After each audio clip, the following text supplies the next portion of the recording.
여러분은 혹시 사시면서 나와 다른 사람이 같은 직종에 이렇게 몸담고 일을 하고 있을 때 그 다른 사람의 능력을 나의 능력보다 뛰어나다 그렇게 많은 사람들 앞에서 그 사람을 높여 주신 적 있으십니까? 다른 사람을 높인다라고 하는 것은 결국 나 자신을 낮춘다라고 하는 의미가 되는 겁니다.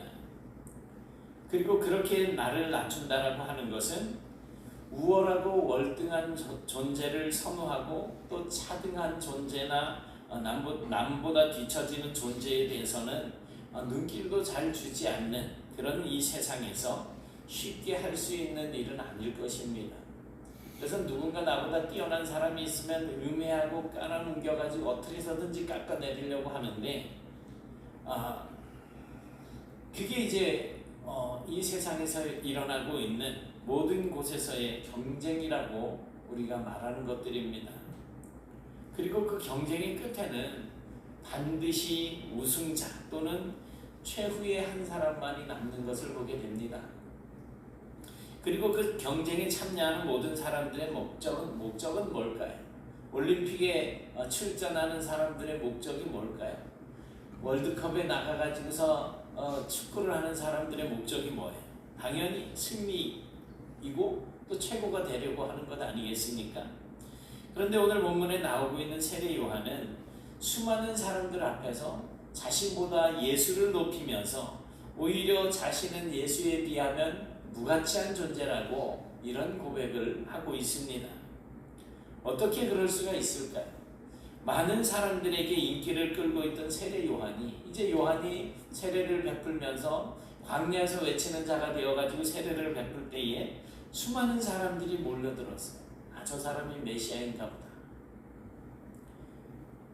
이제 이렇게 한참 많은 사람들에게 인기를 끌고 그 추종하는 사람들의 숫자가 많아졌는데 이제 막 이스라엘 사람들 앞에 나타나기 시작한 이 예수를 보면서 자기의 모든 것을 다 내려놓고 나는 메시아가 아니고 저 사람이 메시아다라고 하는 것을 증언하고 있는 겁니다. 그러니까 세례 요한이 예수님에 대해서 증언을 하고 있다는 거예요. 저희가 메시아다. 보라 하나님의 어린 양이다. 그래서 오늘은 세례 요한이 예수에 대해서 내놓는 증언에 대해서 우리가 함께 말씀을 나누고자 합니다. 세례 요한은 자신이 베풀던 그 요단강에 갑자기 예수가 나타나서 자신과 동일하게 세례 베푸는 것을 보면서 과연 어떤 생각을 가졌을까요? 경쟁자가 나타났다고 생각할까요? 아니면 같은 일을 하는 동업자라는 생각을 하게 되었을까요? 보통 교회가 아마 이렇게 어디 동네의 아파트 근처에 상가에 혹은 건축을 해서 이렇게 교회가 서게 되면 아파트 단지가 새로 서게 되면 그 주변으로 교회들이 쫙 들어오잖아요. 저 사람은 우리 교회에 있는데 상도덕도 없이 여기 와서 교회 세운다고 뭐라 그러는 사람들도 있을 것이고 기왕이면 이 아파트 단지 우리가 그냥 복음화 시킵시다 라고 생각하는 그런 사람들도 있겠죠. 과연 세례 요한은 예수를 보면서 어떤 생각을 했을까요? 22절부터 26절의 말씀을 보면 요한의 제자들은 그동안 요한에게 세례를 받기 위해서 찾아오던 그 많은 사람들이 이제는 모두 다 예수님께로 가고 있다고 하는 소식을 요한에게 전하고 있습니다. 선생님이 증언하시던 이가 세례를 베풀매 사람들이 다 그 사람에게로 갑니다. 세례 요한이 예수를 어떻게 생각하고 있든지 간에 세례 요한의 제자들은 적어도 세례 요한이 예수님의 정체성에 대해서 정확하게 말을 하기 전까지는 예수를 세례 요한의 경쟁자 정도로 그렇게 생각을 하고 있었던 것 같습니다. 그래서 25절에 보니까 이런 상황에서 요한의 제자들과 어떤 유대인 한 사람이 논쟁이 일어났습니다. 정결 예식에 대해서 이제 변론을 하게 되는 겁니다. 아마도 예수님께서 나타나서 세례를 베풀고 있는 그 상황에서 이제 세례 요한과 예수님의 그 두 세례 중에 누구의 세례가 진정한 세례인지, 그리고 누가 진짜 메시아인지에 대한 그런 논쟁을 제자들이 유대인과 벌였던 것 같습니다. 그리고 요한의 제자들은 이미 세례 요한이 예수에게 세례를 준 적이 있기 때문에 서열로 따지더라도 분명히 요한이 더 권위 있는 존재라고 그렇게 말하고 있었을 것입니다. 어쩌면 요한의 제자들은 이러한 이유로 세례 요한에게 찾아가서 이 상황을 근거로 예수가 세례를 주고 있다는 사실에 대해서 아주 못마땅한 그런 마음과 그런 표정으로 아마 세례 요한에게 이야기하고 있었을 것입니다. 그게 26절 말씀인 거예요. 아마도 그들은 자신들의 선생인 요한이 예수와 비교해서 다시금 뭔가 더 획기적인 일을 해서 예수에게로 몰려갔던 그 사람들이 다시금 요한에게로 돌아올 수 있어야지 된다라고 생각을 했었던 것 같습니다. 그런데 세례 요한은 그런 제자들을 향해서 이렇게 이야기합니다. 27절, 28절입니다. 같이 보시겠습니다. 시작. 요한이 대답하여 이르되 만일 하늘에서 주신 바 아니면 사람이 아무것도 받을 수 없느니라. 내가 말한 바 나는 그리스도가 아니요 그의 앞에 보내심을 받은 자라고 한 것을 증언할 자는 너희니라. 아멘. 이 세상에 있는 어느 누구도 하나님이 허락하시지 않고 하나님께서 주시지 않으면 아무것도 할 수 없다. 내가 너희에게 말했듯이 나는 메시아가 아니다. 나는 그 메시아 그리스도 앞에 보냄을 받은 사람이다. 그리고 그러한 내용들을 증언해 줄 사람들이 바로 너희들이다 라고 말을 하고 있는 겁니다. 그리고 이어서 이렇게 이야기를 합니다. 29절부터 36절입니다. 보겠습니다. 시작. 신부를 취하는 자는 신랑이나 서서 신랑의 음성을 듣는 친구가 크게 기뻐하나니 나는 이러한 기쁨으로 충만하였노라. 그는 흥하여야 하겠고 나는 쇠하여야 하리라 하니라. 위로부터 오시는 이는 만물 위에 계시고 땅에서 난 이는 땅에 속하여 땅에 속한 것을 말하느니라. 하늘로부터 오시는 이는 만물 위에 계시나니 그가 친히 보고 들은 것을 증언하되 그의 증언을 받는 자가 없도다. 그의 증언을 받는 자는 하나님이 참되시다는 것을 인쳤느니라. 하나님이 보내신 이는 하나님의 말씀을 하나니 이는 하나님이 성령을 한량없이 주심이니라. 아버지께서 아들을 사랑하사 만물을 다 그의 손에 주셨으니 아들을 믿는 자에게는 영생이 있고 아들에게 순종하지 아니하는 자는 영생을 보지 못하고 도리어 하나님의 진노가 그 위에 머물러 있느니라. 아멘. 그렇습니다. 세례 요한은 자신을 신랑이라고 소개하지 않고 신랑의 친구라고 소개를 하면서 그는 흥해야 하겠고 자기는 쇠해야 한다라고 이렇게 말을 하고 있습니다. 예수는 위로부터 오시는 분이며 자신은 땅에서 난 자라고 소개하고 그는 하나님의 아들이시며 그 아들에게 순종하는 자들은 영생을 얻을 것이다. 순종하지 않는 자들은 하나님의 진노가 그 위에 머물러 있을 것이라고 말씀을 하고 있습니다. 사랑하는 여러분, 세례 요한이 이렇게 이야기할 때 그 모습을 보고 있는 이 요한의 제자들은 자신들의 스승을 어떻게 생각을 했을까요? 예수에게 밀렸네? 한끗 물러났네? 예수와의 경쟁에서 패배한 자? 아니면 너무나도 겸손한 자? 그렇지 않습니다. 요한의 제자들은 세례 요한의 증언을 통해서 예수가 누구인지 그 정체성에 대해서 사실과 진실을 보게 된 거예요. 세례 요한은 예수님보다 6개월 정도 먼저 태어나서 광야에서 외치는 자, 메시아의 길을 예비하는 자예요. 그가 예수에 대해서 그가 메시아다, 그리스도다라고 증언하고 제자들은 그 사실을 이제 깨닫고 사실과 진실을 보게 된 겁니다.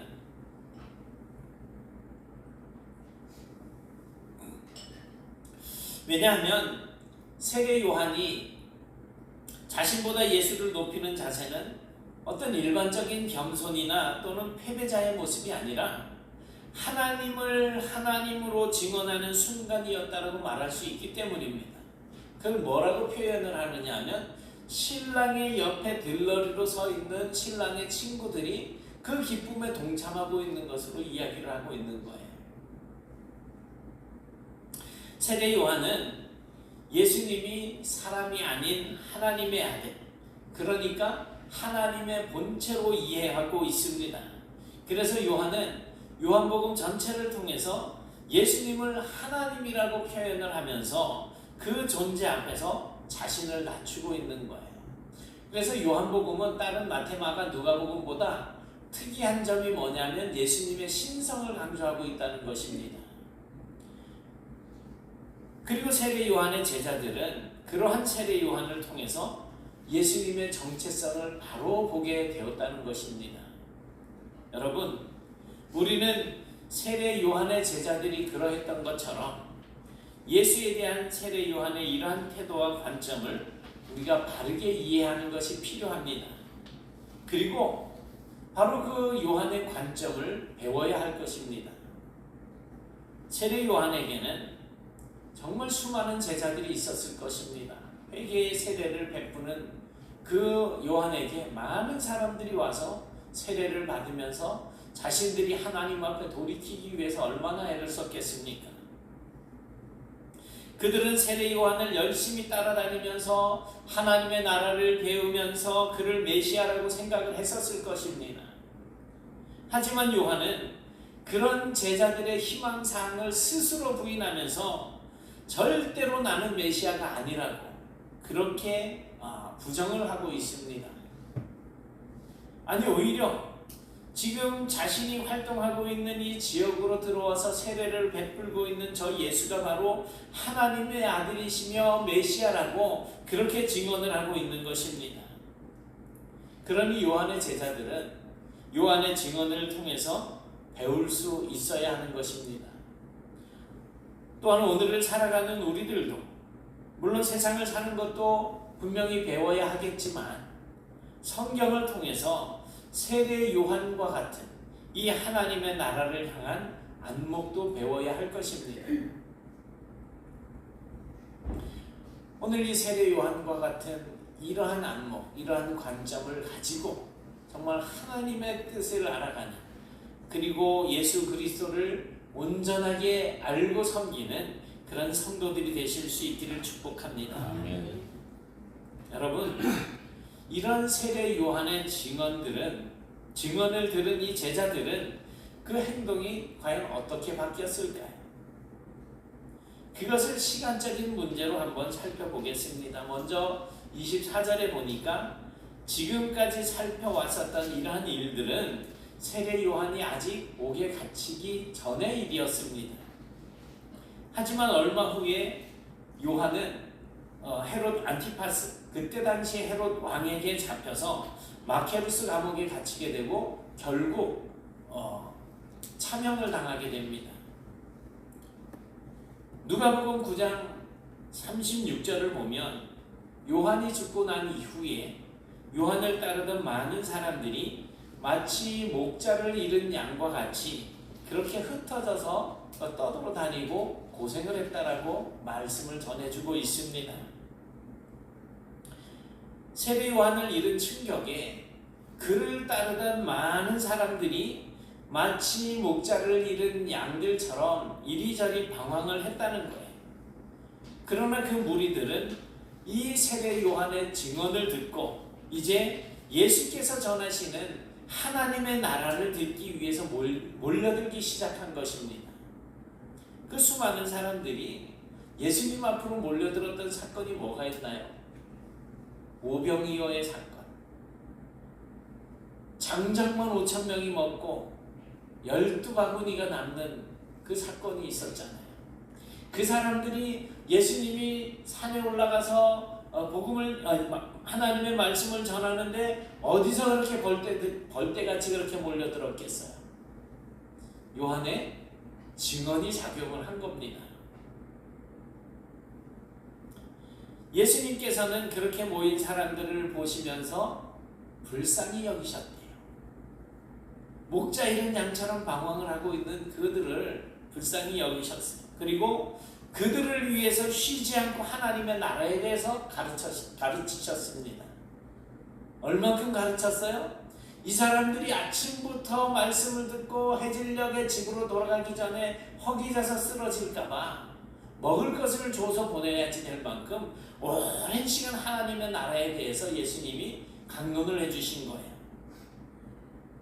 그리고 요한복음 6장 14절을 보니까 그 오병이어의 기적을 베풀고 난 이후에 거기 모였던 사람들, 그러니까 예수님 앞으로 나오기 전 세례 요한을 따르던 사람들이 예수를 다시 평가하는 그러한 모습을 볼 수가 있습니다. 같이 보시겠습니다. 시작.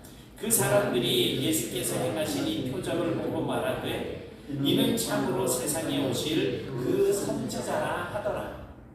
그 선지자예요. 이 그 선지자가 누굴까요? 세례 요한의 죽음으로 방황을 하던 그 제자들이 드디어 예수님을 메시아로 인정을 하기 시작한 겁니다. 예수님과 세례 요한을 비교하던 사람들이 이제는 진짜 예수님이 메시아라고 인정하기 시작한 거예요.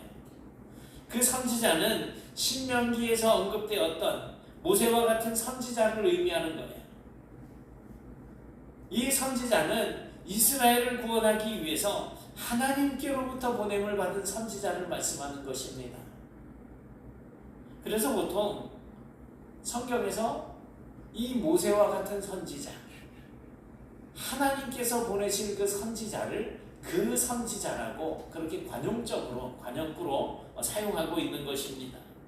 사랑하는 여러분, 예수를 완전한 메시아라고 그리고 하나님의 아들이라고 증언했던 이 세례 요한의 증언은 결과적으로 수많은 사람들이 예수를 하나님의 아들로 또 메시아로 받아들일 수 있도록 하는 기초가 되었다는 것입니다. 세례 요한은 예수를 정확하게 보고 이해했던 사람입니다. 세례 요한은 예수를 자신과 경쟁해야 할 사람으로 이해하지 않았습니다. 예수는 하나님의 아들입니다. 예수는 메시아입니다. 라고 한 것이 바로 세례 요한의 증언이었던 것입니다. 이러한 세례 요한의 증언은 예수를 따르는 또 다른 수많은 증인들을 만들어내게 되었던 것입니다. 세례 요한이 그때 당시에 헤롯 왕이 자기 동생 헤롯 빌립의 아내를 빼앗았어요. 그것을 비난을 했습니다. 그래서 잡혀 들어갔고 결국 왕의 아내의 딸, 그 딸의 잔치 때, 생일잔치죠. 내가 너에게 뭘 해줄까? 나라의 반이라도 달라 그러면 줄게. 그 어머니하고 상의를 했을 때 어머니는 사실은 자기의 시아주머니하고 다시 결혼을 한 거잖아요. 빼앗겼지만. 그리고 그것을 비난한 세례 요한에 대한 앙금을 가지고 있었어요. 그래서 야야 딸, 저 세례 요한의 목을 달라 그래. 그래가지고 세례 요한이 결국 목베임을 당하게 된 겁니다. 이 세례 요한의 증언이 예수를 따르는 수많은 증인들을 만들어내게 되었다는 거예요. 증언이라고 하는 말은 국어사전을 뒤져보니까 사실을 말로 증명하는 것을 증언이라고 하는 거예요. 그러니까 어떤 사건이 일어났을 때 그 사건에 대해서 증언대에 서는 사람이 사실이 아닌 말을 하는 것은 그거는 위증이라고 이야기하죠. 그러니까 증언이라고 하는 것은 사실을 말로 증명하는 거예요. 그래서 법정에 서는 증인은 오직 진실만을 말할 것을 선서합니다. 만약 거짓을 증언하게 된다면 법에 정한 처벌을 내가 달게 받겠습니다라고 선서를 하잖아요. 그래서 법정 증인석에 서서 증언하는 사람은 자기가 본 것, 자기가 직접 경험한 것을 분명하게 말해야 됩니다.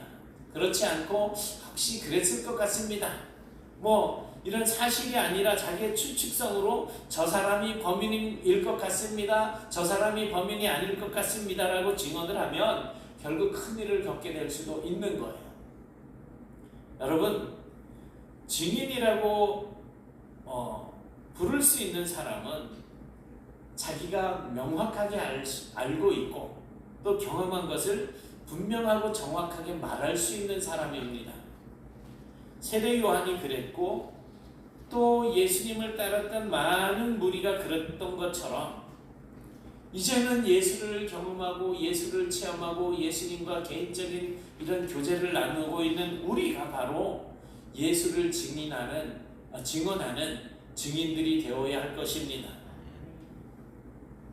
예수를 하나님의 아들이라고, 예수가 바로 우리의 구세주라고 명확하게 증언하실 수 있는 그런 저와 여러분들이 되실 수 있기를 주님의 이름으로 축원합니다. 아멘. 사랑의 하나님, 감사합니다. 오늘 세례 요한이 예수를 보며 그렇게 다른 사람들에게, 자기에게 몰려왔던 사람들까지도 예수에게 몰려가서 세례를 받는다는 소식을 들었을 때도 그는 흥해야 하고 나는 쇠하여야 하리라, 그가 바로 그 선지자요 그 메시아다라고 하는 이러한 사실을 증언한 세례 요한과 같이 하나님, 저희들도 예수님을 인격적으로 만나고 또 예수님의 그 말씀과 예수님의 그 능력들과 이 성경을 통해서 보게 되는 여러 가지 사실들에 대해서 정확하게 세상 모든 사람들에게 증언하며 나가는 그런 예수의 증인들이 될 수 있기를 소원합니다. 저희들의 마음을 다스려 주셔서 성령님, 저희들이 입술로 말해야 할 모든 것들을 생각나게 하시고 하나님의 인도하심 속에서 오로지 이 세상에 구원자 되시는 예수님을 나타내며 증거하는 삶을 살아갈 수 있는 저희들이 되게 하여 주옵소서. 나보다 더 나은 사람을 낫다 인정할 수 있는 그러한 마음들도 허락하여 주옵시고, 나 자신을 낮추고 하나님 앞에 엎드려 주님을 경배하며 주님께 예배하는 온전한 믿음의 삶이 우리의 삶 속에 끊임없이 나타날 수 있도록 저희들의 마음을 다스려 주옵시고, 그러한 가운데 하나님의 영광이 저희들을 통해서 선포되어질 수 있도록, 하나님의 뜻이 우리의 삶을 통해서 이루어질 수 있도록 저희들을 하나님의 전도의 도구요 하나님의 말씀의 도구가 되게 하여 주옵소서. 예수님 이름으로 기도드리옵나이다. 아멘.